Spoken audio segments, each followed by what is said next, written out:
Mrs. Taron, and today for math, we are going to work on money. We're going to talk about money. We're going to talk about the different kinds of coins, how much they are worth, what they look like, do some sorting. I'm excited. Are you ready? Let's get started.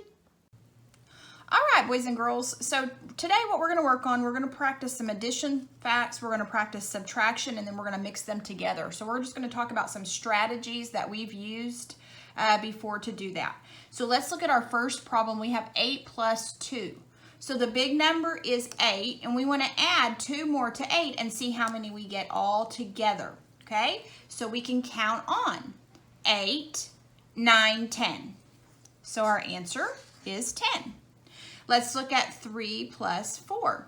Now 3 plus 4 is a fun one too because we've talked about doubles facts. Doubles facts are when there's two numbers that are exactly the same, you add them together. Like 2 plus 2 is 4. 5 plus 5 is 10. So this one is 3 plus 4. Well, it's not exactly the same, but is 3 and 4 together on the number line? Yes, they are. So we can do this strategy for this problem. We can take 3, the little number. I always tell my class, take the baby, which is the smaller number, the 3, double it. 3 plus 3 is 6, and they know those facts just like that.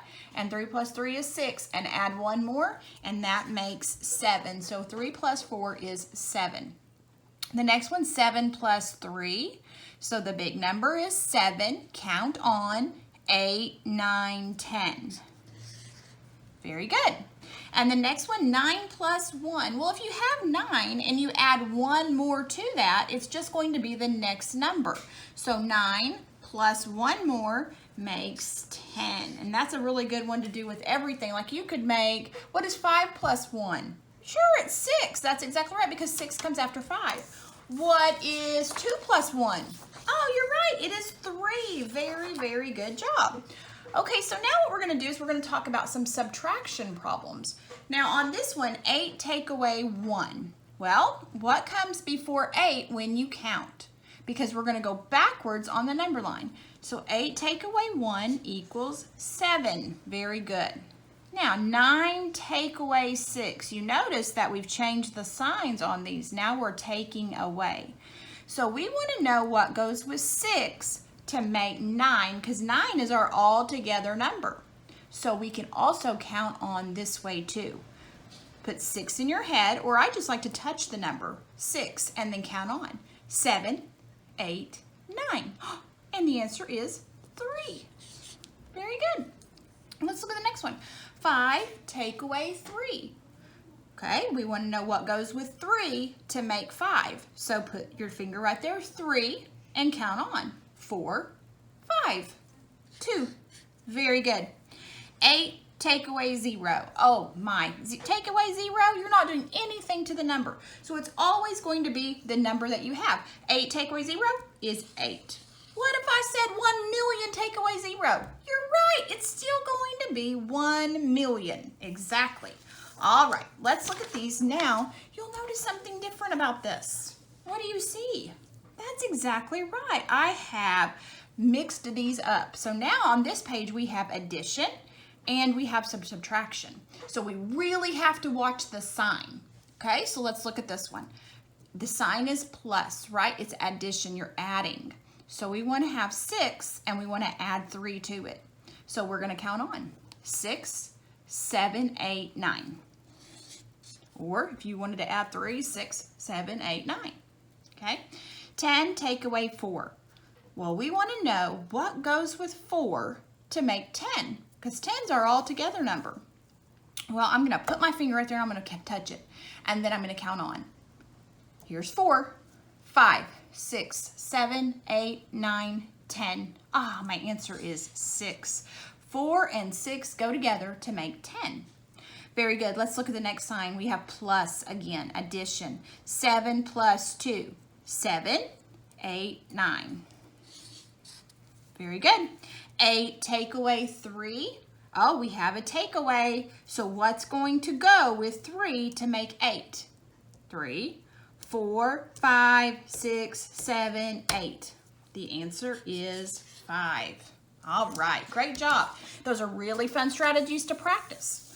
Okay, so now what we're going to do is we're going to talk about money. I love talking about money. It's really fun, but it is a very tricky concept. So let's talk about all the coins today, and we're going to talk about how much they are worth.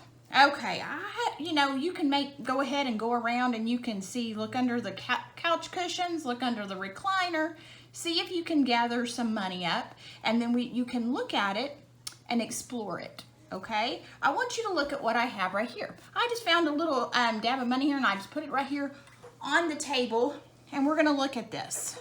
So did you see any of these coins that look different than the others? They all look different, but there's one that really stands out because it's a different color, right? And it is the penny. And I'm gonna show you a penny, and you can see on this penny that Abraham Lincoln is on the front of the penny. A penny is worth 1 cent, okay? Some look really pretty and shiny. Others are older and they've been through a lot more, and look, they get a little more dingy as they go, okay? But they're all still the same thing. It's a penny.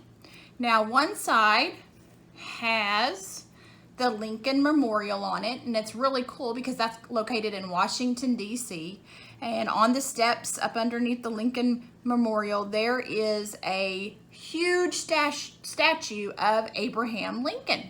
And it's really big, and it's really cool to be able to see that. A penny has Abraham Lincoln on the front, and it is worth 1 cent, okay? Now some, and I found this one too, which was pretty cool. I'm gonna show you the difference. But this one had a little shield on the back too, but it's still a penny. This is a penny. It's worth 1 cent. So I'm gonna put that in a little stack right here, okay? Now, the others are a little harder to tell the difference between because they're all silver, aren't they? But are they the same size? No, they're not the same size. They have different sizes.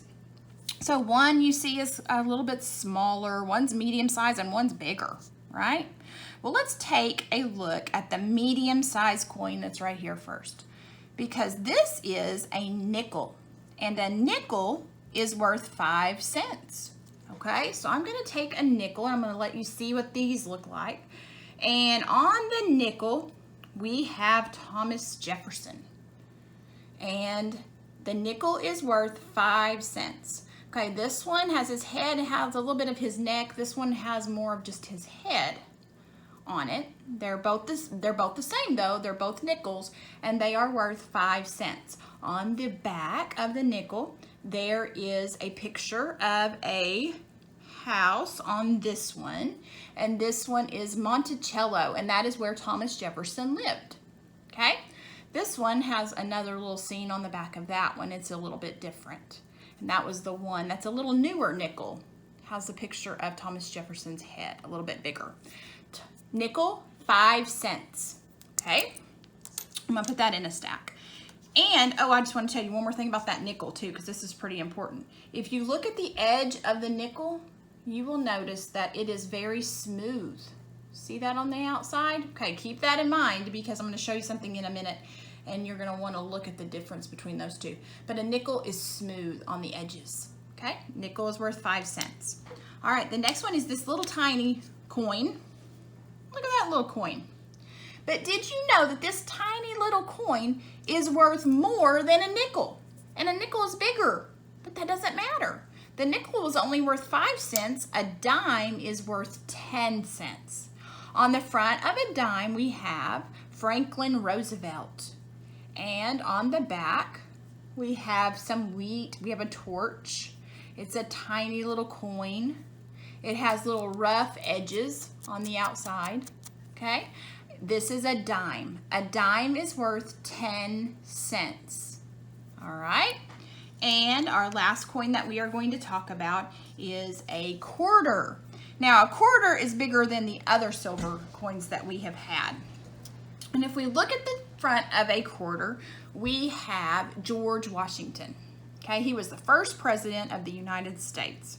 A quarter is worth 25 cents. On one side of the quarter, sometimes you can see an eagle, and sometimes there's a scene from a state on the other side because it was all the states turned in their picture for the back of a quarter, and it will even tell you what state it is from on the back. So you can look through your little stash of coins, and you can look at all the different ways that a quarter looks on the other side. A quarter is worth 25 cents. So 1 quarter is 25 cents, 50 cents, 75 cents, $1. 4 quarters equals $1. Okay? So we have talked about the penny, 1 cent. We've talked about the nickel, which is 5 cents. Okay, so 1 penny is 1 cent. 1 nickel is 5 cents. 1 dime is 10 cents. And 1 quarter is 25 cents. So tomorrow, or our next lesson, what we're going to talk about is we're going to have a collection of pennies and nickels and dimes and quarters, and we're going to count those. And then when you have them all mixed up together, I'm going to show you a little trick for that too, because it can get a little tricky having to count by 5s and 10s and 1s. So we're going to have some different strategies for talking about that, okay? All right, you guys have a fantastic day. Goodbye.